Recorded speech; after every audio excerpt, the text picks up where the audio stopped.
Hey everyone, I'm Robby Cuthbert, and I'm sitting here right now with one of my contour coffee tables. I've gotten some requests recently to give a little demonstration and explanation of how I design and make some of my tension-based sculptures and furniture. And I'm actually going to be building one of these tables today, so I thought this would be a perfect opportunity to do just that. Before assembling the table, let's talk about cabling patterns. So there are lots of different ways you can arrange cables in order to create something stable, and you can see a lot of the different patterns I've used in some of these pictures right here. But it would take too long to go over all the different cabling patterns I've ever used, so today I'm just going to focus on my favorite one, and it's what I call the opposing curves cabling method. So this is the method that you can see now here in these sculptures, and it's also the one that I use when I construct the contour coffee table. The table just repeats the cabling pattern in each of its four corners. So the easiest way to explain this method of cabling is probably through pictures. So let's take a look at a little animation. So we'll start off with two curves and line them up in such a way so that they're not touching but they're sort of interlocked. And then we'll take four cables and string them between the ends of both the curves. Now, if we tighten those cables, what's going to happen? So you can see here that basically the curves want to move apart. The cables, if you tighten them, want to minimize the distance between the endpoints of all the curves. And so when we tighten them, the curves move away from each other. Now, if we bring the curves back together and we get rid of the outer cables and replace them with four cables close to the apex of each curve, we have a totally different situation. Now, if we try to tighten those cables, the curves actually want to move together. Tightening the cables is effectively the same thing as shortening them. And in this case, shortening the cables makes these two curves want to move toward each other. So what happens then if we add back the outer cables and tighten up both the outer and inner cables? Well, now we're left with a system that doesn't really have anywhere to go. If we try to push the two curves together, we're going to be counteracted by the outer cables because we tighten those and they want to pull the curves apart. If we try to pull the curves away from each other, we're going to be counteracted by the inner cables because we tighten those too, and they're trying to pull the curves together. So the end result is that we have these two curves and there's just nowhere for them to go. They have to stay exactly where they are. And that's what makes the contour coffee table so stable. Even though none of the legs touch each other, it's capable of supporting hundreds of pounds of weight.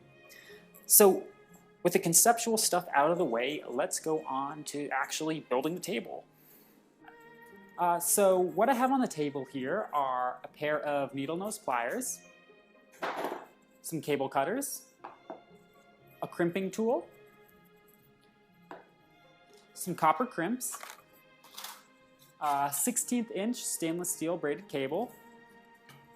The table itself is a jig that's going to hold everything in place while I assemble it. And of course I have these bamboo legs that are the key component to the contour coffee table. I use a CNC machine to cut the legs out, and then I use a drill press to drill all the holes by hand before sanding everything and finishing them off with a thin coat of polyurethane. So the first step in making this table is probably the most boring one. We have to start by cutting all the cable. So I'm going to go ahead and do that now. I have pre-measured lengths of cable that I just pull everything to and snip it off. Once you have everything measured once, no need to measure again. So I just save one set of cables that are to the right length, and I just use those as guides to cut everything out. And so once I have all the cables of a certain length cut, I will take them two at a time and crimp their ends together so that they're ready to be inserted into the table once all the other cables are cut. After the cables are all set, it's time to insert the legs into the jig. So jig setups differ from sculptures to different types of furniture, but in this case, the jig is just made up of a sheet of MDF with small pieces of wood screwed onto it where the foot of each leg is going to touch down. So I just insert the foot of the leg in between the pieces of wood and then clamp down on the pieces of wood to secure the leg in place. I also add little spacers right here to make sure that the leg stays at the proper height so that everything will be properly aligned once I add all the cables. So once the legs are all secured in place, it's time to start adding the cables. And since the design is built on the idea of using opposing forces created by the cables to hold all these curves in stable relation to each other, it's important to alternate adding inner and then outer cables. Since the inner cables want to pull the curves together and the outer cables want to pull them apart, alternating between adding the two helps keep the forces evenly distributed throughout the construction process.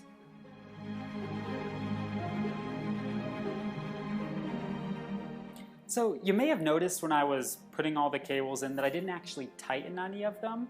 I like to just get everything in place first before moving ahead, but now it's time for the tightening process. So the way we do that is we take one of our copper crimps, slide it onto the cables, and then take our crimping tool in one hand and the needle nose pliers in the other.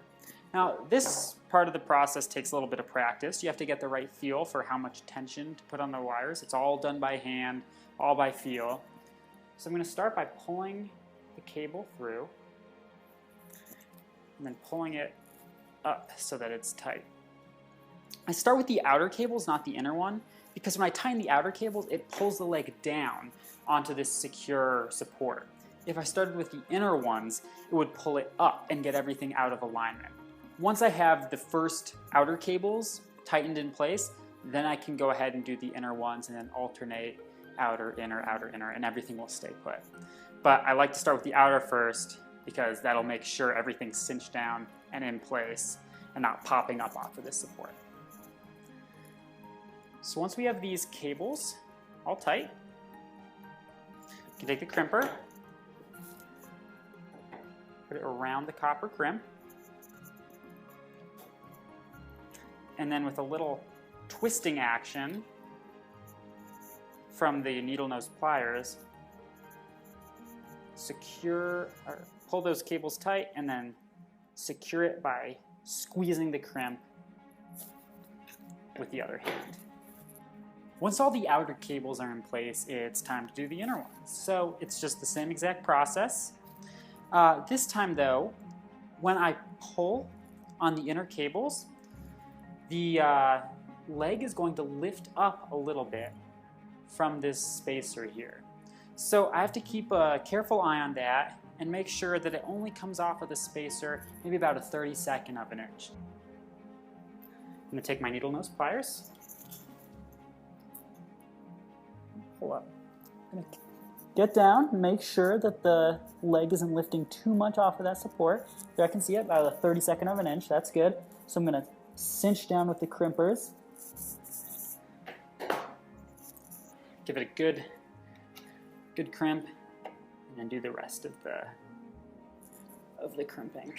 Securing those first rounds of inner and outer cables is really the most important part of the entire process. That's what really locks the legs into place, and if you do a good job with aligning everything with those first round of cables, then the rest of it should be pretty easy. So from there, it's just a matter of alternating inner, outer cables to keep everything well balanced. This is definitely the part of the process that requires the most finesse and skill. All the cable tensioning is done completely by feel, so it definitely requires a lot of practice to get the hang of. Now here I am tightening the very last of the 104 crimps that go into making one of these tables, and once I'm done with that, I can take the table off the jig.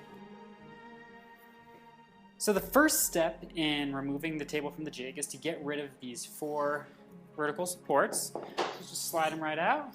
They're not doing anything anymore.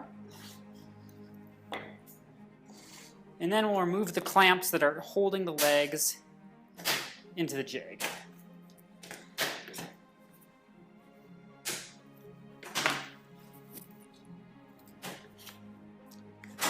Final step is just to very gently wiggle the jig out of wiggle the table out of the jig so that it doesn't get scraped or anything by the wooden slots it's held in. And There we go. We can flip it upside down.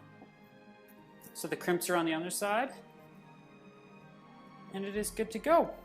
My final step will just be grinding down the ends of each crimp because they can be a little sharp, especially where the cables were cut from them. And after that, there's only one more thing to do. So once all the cables are tightened and all the sharp ends have been ground down, the table's good to go. So I have the base right in front of me, and all that's left to do now is to add the glass. This sheet of glass is pretty heavy. It weighs in at about 60 pounds. But you'll notice as I put it down here that the base doesn't really give at all. That's because you have all these cables just working together to create something really stable. So now, with the glass on top, the table is completely done. I hope you learned a little bit from watching this about my process and how I build and design tension-based sculptures and furniture. Thanks for watching.